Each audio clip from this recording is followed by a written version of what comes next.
This is the McLaughlin Woodworking Museum, located in Kingston East on Highway 15 at Grass Creek Park.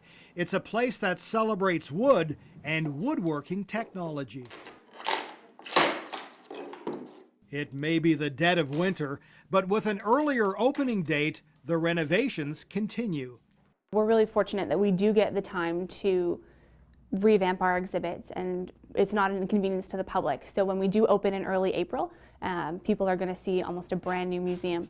One of two museums run by the City of Kingston, the $93,000 renovation will breathe new life into the home of a national treasure. We are getting ready to install some new exhibits, and that means that we need the space to accommodate that.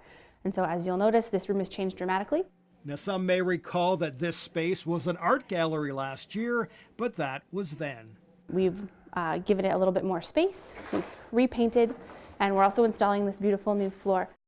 We're going to be showcasing a selection of the planes that Jim Blower donated to the museum, and so we're going to try and put as many in here as we can to really highlight the planes at the McLaughlin Woodworking Museum, because they're a real treasure in our collection and we would like to showcase them.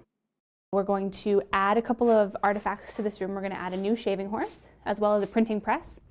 And so we're going to reorganize the room a little bit, but for the most part it is going to stay pretty much the same.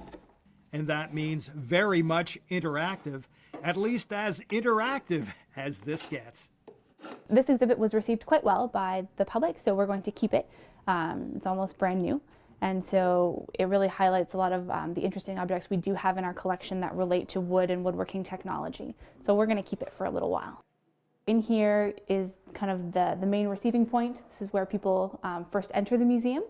And so in here we're putting down a new floor, and we're going to redo some interior walls in here as well.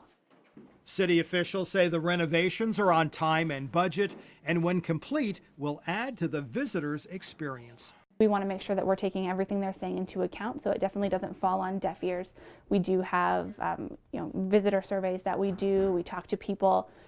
They write comments in our guest book. So that's really the stuff that we thrive on here, is the input from the public. We love history, and we love sharing the history that we have here at the McLaughlin with the public, because it is Kingston's past. Mike Postovit, CKWS Newswatch, Kingston.